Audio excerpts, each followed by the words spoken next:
Salam alaikum wa rahmatullahi ta'ala wa barakatuh. Bienvenue dans les sagesses du Jumu'ah.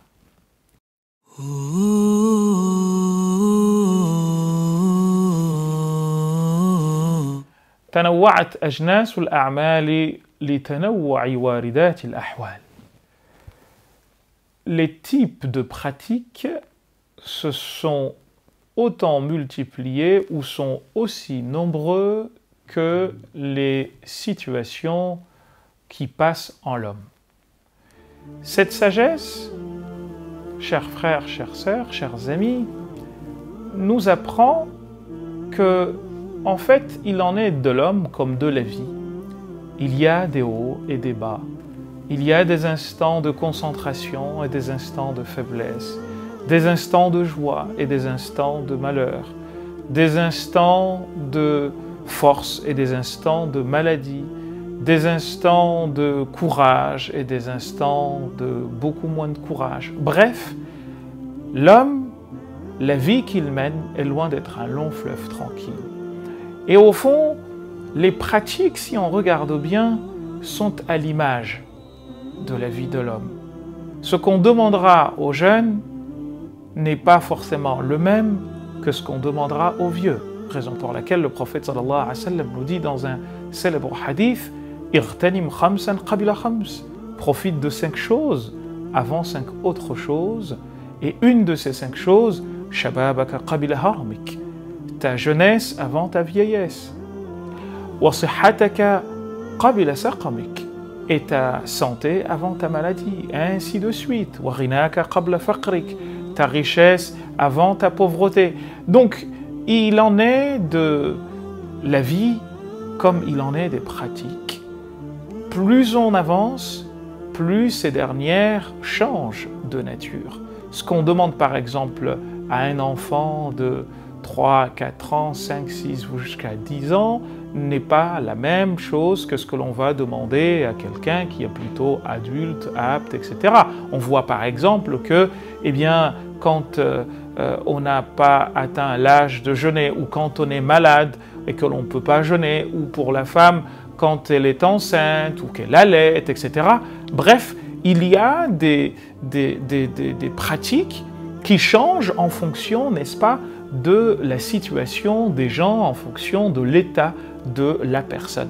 Alors il dit, Ibn Ata'illah al-Sakandari, de manière assez courte, voyez-vous, c'est une petite phrase, mais dans laquelle j'ai envie de dire, on pourrait résumer l'ensemble du fiqh.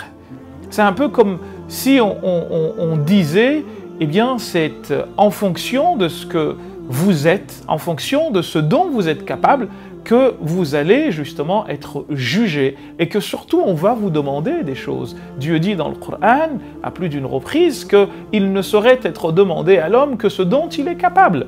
Donc, au fond, c'est la première chose, ou plutôt le premier message qu'envoie cette sagesse. Tanawwa'at ajnasul a'mal. Les types d'œuvres à faire, eh bien, sont multiples, eh bien, comme le sont les situations, ou plutôt les étapes que traversera l'homme ainsi que sa vie. Alors on nous dit, cette sagesse en réalité, elle nous dit, chers amis, que eh bien, nous devons apprendre à respecter les obligations, à respecter les injonctions qui nous sont faites, mais en fonction de ce dans quoi on se trouve. La yukallifullahu nafsan illa wus'aha, dit Dieu dans le Coran. Il ne saurait être demandé à quelqu'un autre chose que ce dont il est capable. Ça, c'est la première des choses.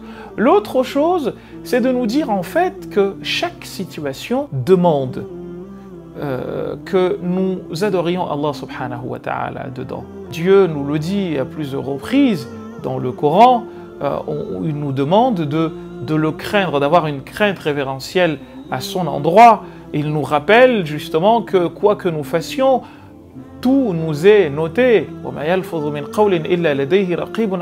Quoi que nous disions, eh bien, il y a quelqu'un qui note ce que nous disons. Donc c'est une manière de nous inviter à être conscients du fait qu'il n'y a pas de temps perdu. Tout ce que nous faisons, même la respiration, eh bien, nous est compté. Une manière de dire en fait que nous devons être des gens qui savent ou qui savons tirer profit du temps.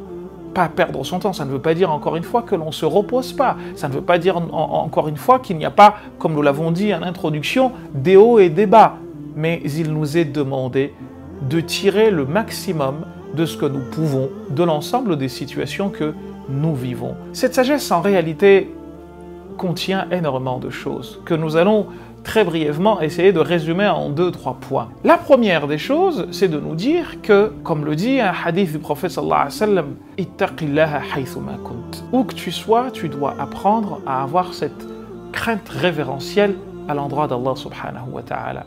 L'imam al-Ghazali, par exemple, et Ibn Abi Dunya nous ont chacun concocté un livre dans lequel on nous apprend, les pratiques à faire du lever jusqu'au coucher.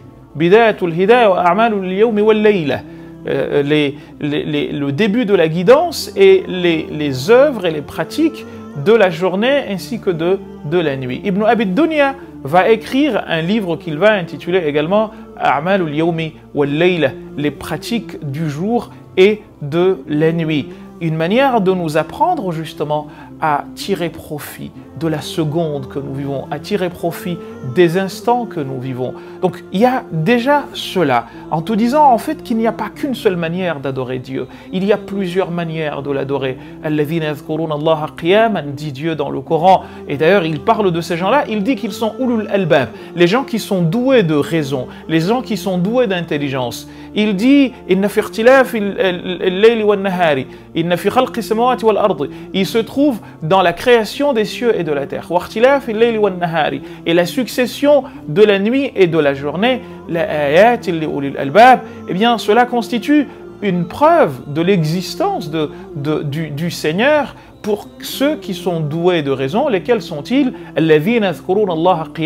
Ceux qui se rappellent leur Créateur qiyaman, en étant debout, wa qu'udan, en étant assis, wa ala junubihim, et en étant allongés. Une manière de dire que dans toutes les situations, eh bien, ils sont en communication avec leur Seigneur, الذين يذكرون الله قياما وقعودا وعلى جنوبهم ويتفكرون في خلق السماوات والأرض, et qui méditent la création de la terre comme de la terre, et qui à la fin disent eh bien, subhanaka ma khalaqta hadha batilan, ma khalaqta hadha batilan subhanak, tu n'as pas créé cela au hasard, gloire à toi. Donc ça, c'est quelque chose de fondamentalement important, et c'est, j'ai envie de dire, le premier message qu'on nous envoie, c'est-à-dire respecter, voir le Créateur dans tout ce que nous faisons, et j'ai envie de dire, pas seulement en attendant d'être à la mosquée, ou pas seulement en attendant d'être ici ou là, mais nous devons d'avoir un comportement digne vis-à-vis de notre Seigneur dans toutes nos situations,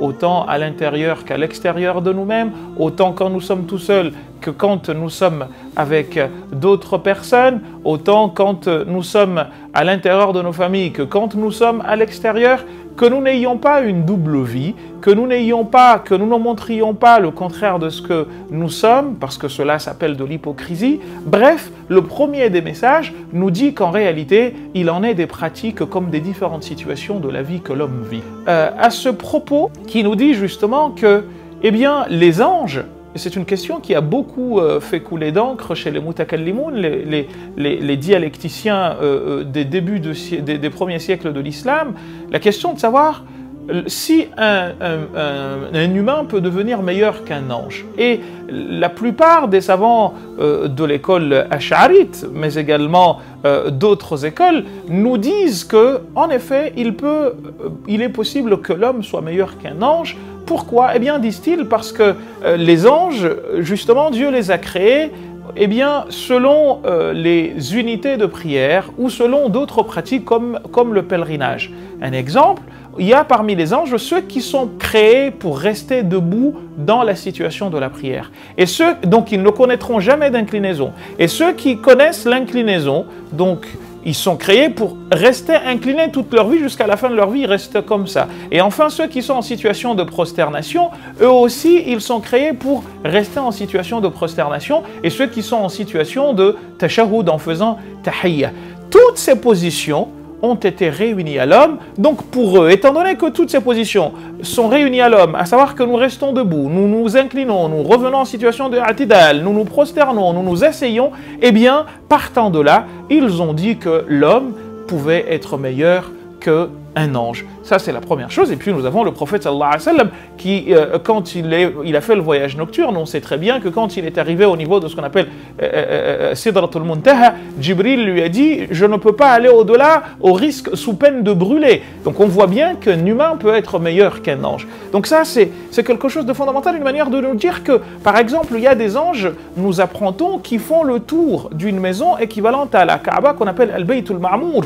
Et ils ne reviennent jamais. Il y a 70 000 qui partent comme ça, qui s'éteignent, parce que ce sont des êtres de lumière et qui ne peuvent pas revenir. Alors que nous, on fait des tawaf, on fait Sa'i bayna as-Safa wal Marwa, on est à Arafah, on est à Muzdalifa. Bref, vous voyez que l'ensemble de ces pratiques nous sont réunis. Donc ça, c'est la première des choses, c'est de savoir que nous avons énormément de pratiques. On nous dit que regarder son frère avec un visage ouvert, c'est déjà une sadaqa. On nous dit que nourrir dans tout endroit se trouvant la vie se trouve des hasanat. On nous dit par exemple que être au service de ses parents, il n'y a pas meilleure œuvre. On nous dit même que chercher à se faire aimer des gens, il n'y a rien de mieux, dit le prophète sallallahu alayhi wa sallam, que cela après la foi en Dieu. Voyez-vous, donc il existe 1 million de manières d'adorer Allah subhanahu wa ta'ala. Et puis l'autre point très important, et nous nous arrêterons là-dessus parce qu'il y a beaucoup de choses à dire à ce sujet, l'autre point c'est de nous dire qu'en fait il y a des états de faiblesse et des états de force. Et il y avait un compagnon qui s'appelait Hanzala, qui s'est trouvé un jour dans les ruelles de Médine en train de crier « Nafaqa Hanzala wa halaka Hanzala ». Hanzala est devenu hypocrite et Hanzala est perdu. Et là, Abu Bakr le trouve dans cette situation, lui dit « Ma bika ya Hanzala, qu'est-ce qui t'arrive » Et Hanzala lui dit « Ya Abu Bakr, tu ne vois pas que des fois, quand nous sommes avec le prophète sallallahu alayhi wa sallam, nous nous trouvons avec une foi incroyablement développée. Mais quand nous sommes entre nous, eh bien, nous cédons à nos habitudes, etc. » Et là, Abu Bakr lui dit, mais tu as raison, allons voir le prophète sallallahu alayhi wa sallam. Et là, quand il voit le prophète sallallahu alayhi wa sallam, ils lui disent cela, le prophète leur dit, Ya Hanzala, oh toi Hanzala, il y a un instant où tu vas être fort, et un autre où tu seras faible, et Allah subhanahu wa ta'ala est conscient de tous ces instants qui te traversent. Donc, n'aie crainte, fais en fonction de ce que tu peux, et c'est la raison pour laquelle le prophète sallallahu alayhi wa sallam nous dit que « Ma amartukum bihi, fa'tu minhu mastata'tum » Ce que je vous demande de faire, faites-en ce que vous pouvez. Voyez-vous? Alors que ce qui est des interdits, on nous a dit de nous en éloigner, mais pour ce qui est des choses que nous pouvons faire, eh bien on nous demande de faire ce que l'on peut. Donc il ne faut pas se prendre la tête, faire des choses qui sont au-dessus de nous, parce que ce n'est pas ce qui nous est demandé, il ne nous est pas demandé de nous imposer ce que nous ne pouvons pas faire, car nous dit notre mère Aïcha radhiyallahu anha wardaha, afdalul a'mal, la meilleure des pratiques, madame wa in qal, c'est ce qui dure dans le temps, même si c'est peu. Donc allons-y mollo, doucement, ne nous imposons pas ce que nous ne pouvons pas porter. Voilà cette sagesse, il y a autant de pratiques qu'il y a de changements dans nos vies, il faut en être conscient et adapter sa pratique à ces réalités-là qui nous traversent. Ce que je fais en étant jeune, je ne pourrai pas le faire en étant vieux. Ainsi va la vie, car la vie n'est pas un long fleuve tranquille, autant que les pratiques ne sont pas naturellement identiques selon que nous sommes dans une situation ou dans un autre. C'était la sagesse du Jumu'ah. N'hésitez pas à en discuter et surtout à vous la faire vôtre, bien entendu, après que vous l'aurez partagée.